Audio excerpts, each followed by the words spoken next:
ಪತ್ರಗಳೆಲ್ಲ ready ಆಗೋಯ್ತು ಯಜಮಾನ್ರಿ. ಊರಿನ ಜನ ಒಬ್ಬೊಬ್ರೆ ಹೆಬ್ಬೆಟ್ ಹಾಕ್ಬಿಟ್ರೆ ಆ ಜಮೀನೆಲ್ಲ ನಿಮ್ದಾಗೋಗ್ಬಿಡುತ್ತೆ. ಆಮೇಲೆ ನೀವು ಆಸೆ ಪಡ್ತಿರೋ ಕಾರ್ಖಾನೆ 5 ವರ್ಷದಲ್ಲಿ. ಹೆಬ್ಬೆಟ್ ಹಾಕ್ಸೋದ್ ಹೇಗೋ? ಊರ್ ಜನರೆಲ್ಲ ಇವತ್ತು ನಮ್ ಋಣದಲ್ಲಿದ್ದಾರೆ ಯಜಮಾನ್ರೆ. ನಾವ್ ಹೇಳದಂಗ ಅವ್ರು ಕೇಳಲೇಬೇಕು. ಹೆದರ್ಸಿ ಬೆದರ್ಸಿ ಮಾಡುವಂತ ಕೆಲಸ ಅಲ್ಲ ಇದು. ಜಾಣ್,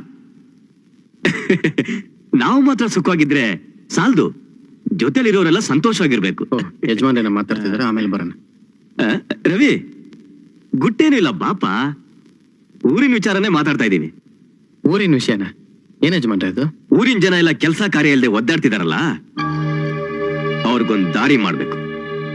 ಅದಕ್ಕೋಸ್ಕರ ಅವ್ರಿಗೆಲ್ಲ ಒಂದ್ ದೊಡ್ಡ ಕಾರ್ಖಾನೆ ಕಟ್ಟಿಸ್ಬೇಕು ಅಂತ ತೀರ್ಮಾನ ಮಾಡಿದೀವಿ. ಅದಾಗೋಯ್ತು ಅಂದ್ರೆ ಯಾರಿಗೂ ತೊಂದರೆ ಇರೋಲ್ಲ. ದಿನ ಬೆಳಗಾದ್ರೆ ಕೆಲಸ, ಕೈ ತುಂಬಾ ಸಂಬಳ, ಎಲ್ರು ಸಂತೋಷವಾಗಿರ್ಬಹುದು. ಮತ್ತ್ಯಾಕೆ ಯೋಚನೆ ಮಾಡ್ತೀರಾ? ಕಟ್ಟಿಸ್ಬಿಡಿ ಯಜಮಾನ್ರೆ. ಅಲ್ಲೇ ತಾನೇ ಬಂದಿರೋದು ಎಡವಟ್ಟು. ಆ ಕಾರ್ಖಾನೆ ಕಟ್ಬೇಕು ಅಂದ್ರೆ ಜಾಗ ಬೇಕಾ? ಆ ಜಾಗ ಎಲ್ಲಿರೋದು? ನಮ್ಮೂರ್ ಜಮೀನಲ್ಲಿ. ಅಲ್ಲಿ ಕಟ್ಬೇಕು ಅಂದ್ರೆ ಜನಗಳ ಒಪ್ಪಿಗೆ ಬೇಕಾ? ಆ ಒಪ್ಪಿಗೆ ಇದೆ ಅಂತ ಹೇಳೋಕೆ ಈ ಪತ್ರಗಳ ಮೇಲೆ ಹೆಬ್ಬೆಟ್ ಬೇಕಾ? ಅದನ್ನೇನಾದ್ರೂ ಈಗ ಮಾಡ್ಸಕ್ ಹೋಗಿ ಜನಗಳು ಯಜಮಾನ್ರನ್ನ ತಪ್ಪಾಗಿ ತಿಳ್ಕೊಂಡ್ಬಿಡ್ತಾರೆ ಅಂತ ಅವ್ರ ಚಿಂತೆ. ಅದಕ್ಕೆ ಯಾಕೆ ಯಜಮಾನ್ರೆ ಇಷ್ಟು ಯೋಚನೆ ಮಾಡ್ತೀರಾ? ನಮ್ಮ ಒಳ್ಳೇದಕ್ಕೆ ತಾನೇ ಇದೆಲ್ಲ ಮಾಡ್ತಿರೋದು. ನಾನು ಹೆಬ್ಬೆಟ್ ಹಾಕ್ಸ್ಕೊಂಡ್ ಬರ್ತೀನಿ. ರವಿ,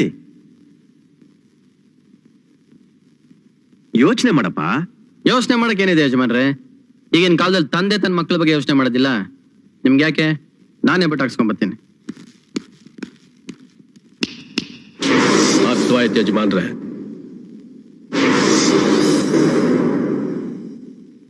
ನೋಡಿ, ಯಜಮಾನ್ರು ನಮ್ ಕಷ್ಟ ನೋಡೋಕಾಗ್ದೆ ನಮಗೋಸ್ಕರ ಒಂದು ಕಾರ್ಖಾನೆ ಕಟ್ಟಿಸ್ತಿದ್ದಾರೆ. ಕಾರ್ಖಾನೆ ಆಗೋಗ್ಬಿಟ್ರೆ ನಮ್ಗೆ ಯಾರಿಗೂ ತೊಂದರೆ ತಾಪತ್ರೆ ಏನೂ ಇರೋದಿಲ್ಲ. ಅದಕ್ಕೋಸ್ಕರ ನೀವೆಲ್ಲ ಈ ಪತ್ರಕ್ಕೆ ಒಂದ್ ಹೆಬ್ಬೆಟ್ ಹಾಕ್ಬಿಟ್ಟು. ಅಲ್ಲ ಲಕ್ಷ್ಮಕ್ಕ, ಅವ್ರ ಕಾರ್ಖಾನೆ ಕಟ್ಟೋದಕ್ಕೆ ನಾವೇ ಹೆಬ್ಬೆಟ್ಟೋದ್ಬೇಕು? ಯಾಕಾದ್ರೂ ಆಗ್ಲಿ, ರವಿ ಮ್ಯಾಕೆ ನಮ್ ನಂಬಿಕೆ ಐತೆ. ಅವ್ರು ಹೇಳಿದ್ಮ ಮುಗೀತು.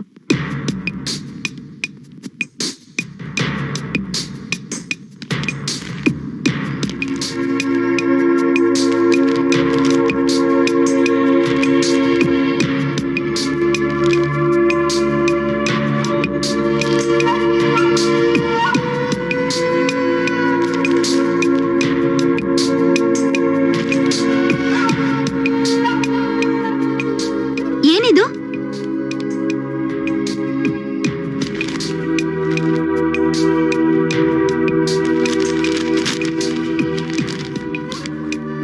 ಬೇಡ, ಒಂದೇ ಒಂದ್ ಪತ್ರ ಉಳಿದ್ಬಿಟ್ಟಿದೆ. ಯಾರ್ದದು? ಮಾದೇವ, ಮನೆ ನಂಬರ್ 17.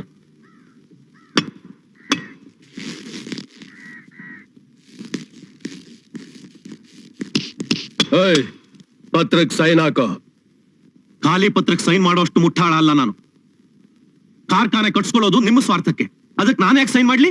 ಅದು ಬೋಳ್ ಪತ್ರಕ್ಕೆ. ನನಗ್ ನಿಮ್ ಅಕ್ಕಿನೂ ಬೇಡ, ನೀವು ಕೊಡೋ ಕೆಲ್ಸಾನೂ ಬೇಡ. ನನ್ ಜಮೀನಲ್ಲಿ ನಾನು ದುಡ್ಡು ತಿಂತೀನಿ. ಸೈನ್ ಮಾಡ್ತೀಯೋ ಇಲ್ವೋ? ಮಾಡೋಲ್ಲ ಅಂತ ಹೇಳಿದ್ದು ಅರ್ಥ ಆಗೋಲ್ವಾ ನಿನಗೆ? ನೀನೇನೇನು ಒಡೆಯ ಕೆಲ್ಸ ಎಲ್ಲ ಇಟ್ಕೋಬೇಡ. ಈ ಕಡೆ ಬಾ.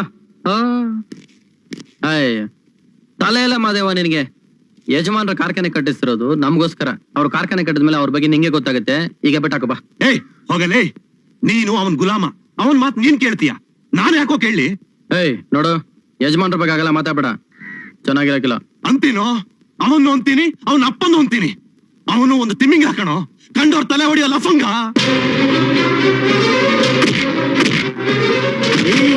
ಎಲ್ಲೋಯ್ತಾ ಇದ್ದಾರೆ ಯಜಮಾನಂಗೆ?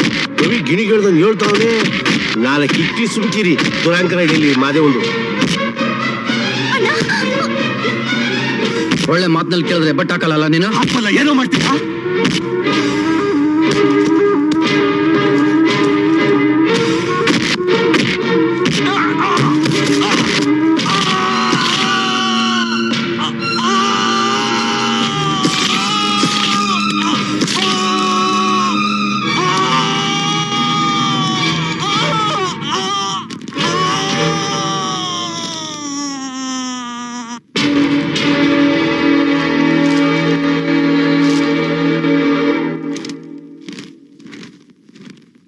ಶಬಾಷ್ ರವಿ, ಶಬಾಷ್. ನನಗಾಗ್ತಾ ಇರೋ ಸಂತೋಷಕ್ಕೆ ನಿನಗೇನ್ ಕೊಡ್ಬೇಕು ಅಂತಾನೆ ಗೊತ್ತಾಗ್ತಿಲ್ಲ. ಬಾ ಬಾಪ.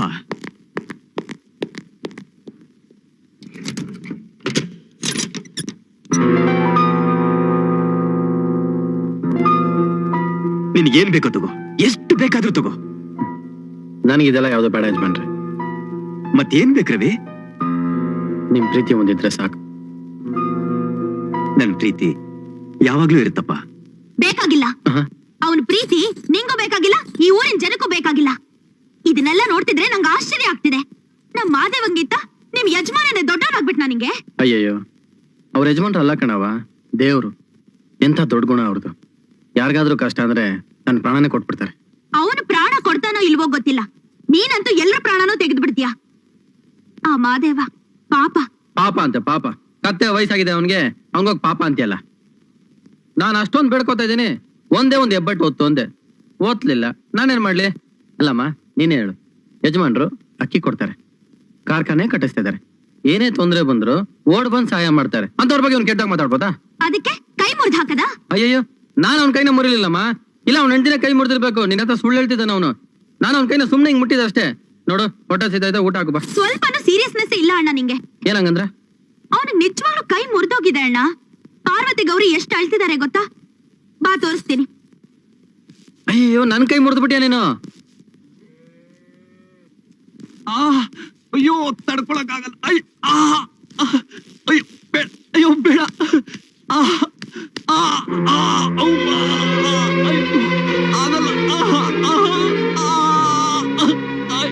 ನನ್ನ ಮಗನೇ ನಾಟಕ ಆಡ್ತಾ ಇದ್ಯಾ ಮಾಧವ? ನಿಜವಾದ ಕೈ ಮುರಿದೋಗಿದ್ಯಾ? ಯಾಕೆ ಅವ್ನಿಗೆ ಕಿರ್ಸ್ಕೊಂಡ? ಏನಪ್ಪ ನೀನು ಕೈ ಮಳೆ ಮುರಿದೋಗಿದೆ, ಮತ್ತೆ ನೋಯಿಸ್ತಾ ಇದೀಯಾ? ಸಂತೋಷನ ನಿನ್ಗೆ? ಸಂತೋಷನ? ಯಾರ ಕೈ ಮುರಿದ್ರು ಪರವಾಗಿಲ್ಲ, ಯಾರ ಕಾಲು ಮುರಿದ್ರು ಪರವಾಗಿಲ್ಲ, ನಿಮ್ ಯಜಮಾನನ್ ಖುಷಿ ಪಡಿಸ್ಬೇಕು ಅಲ್ಲ? ಅವನು ಮಾಡೋ ಮೋಸಕ್ಕೆ, ಮನೆ ಹಾಳ್ತನಕ್ಕೆ ನೀನು ಬೆಂಬಲ ಕೊಡ್ತಿದ್ಯಾ? ಸರ್ಸು, ಯಜಮಾನ್ರ ಬಗ್ಗೆ ಕೇವಲವಾಗಿ ಮಾತಾಡ. ಯಾಕೆ ಮಾತಾಡಬಾರ್ದು? ನೀನೇನ್ ಮಾಡ್ತಿದ್ಯಾ ಅಂತ ನಿಂಗೆ ಗೊತ್ತಾ? ಯಜಮಾನ್ರು ಖಾಲಿ ಪತ್ರಕ್ಕೆ ಹೆಬ್ಬೆಟ್ ಒತ್ತಿಸ್ಕೊಂಡ್ ಬಾ ಅಂದ ತಕ್ಷಣ ಬಲವಂತವಾಗಿ ಎಲ್ಲರ ಕೈಲೂ ಹೆಬ್ಬೆಟ್ ಒತ್ತಿಸ್ಕೊಂಡ್ ಹೋಗ್ ಕೊಟ್ಟಿಯಲ್ಲ, ಅದ್ರಲ್ಲಿ ಅವ್ನು ಏನ್ ಬರ್ಕೊಂತಾನೆ ಅಂತ ನಿಂಗೆ ಗೊತ್ತಾ? ಅವರು ನಮ್ಮ ಒಳ್ಳೇದಕ್ಕೆ ಎಲ್ಲ ಒಳ್ಳೇದನ್ನ ಮಾಡೋಕೆ ಪತ್ರ ಏನಕ್ ಬೇಕು? ಹಾಗೆ ಮಾಡ್ಬೋದಲ್ಲ. ಅವ್ರ ಹತ್ರ ಯಾಕೆ ಇದನ್ನೆಲ್ಲ ಹೇಳೋಕ್ ಹೋಗ್ತೀಯ ಸರ್ಸು? ಅವ್ರ ತಲೆಗೆ ಇದೆಲ್ಲ ಅರ್ಥ ಆಗಲ್ಲ. ಅರ್ಥ ಮಾಡಿಸ್ಬೇಕು. ಒಬ್ಬರಿಗೆ ಒಂದು ತುತ್ತು ಅನ್ನ ಹಾಕೋಕ್ ಯೋಚನೆ ಮಾಡು. ಈ ಕಾಲದಲ್ಲಿ ಇವನ್ ಯಜಮಾನ ಒಂದೊಂದು ಮನೆಗೂ ಒಂದೊಂದು ಮೂಟೆ ಅಕ್ಕಿ ಕೊಡ್ತಾನೆ ಅಂದ್ರೆ ಅವಂದೇನೋ ದೊಡ್ಡ ಲೆಕ್ಕಾಚಾರ ಇರ್ಬೇಕು. ಸರ್ಸು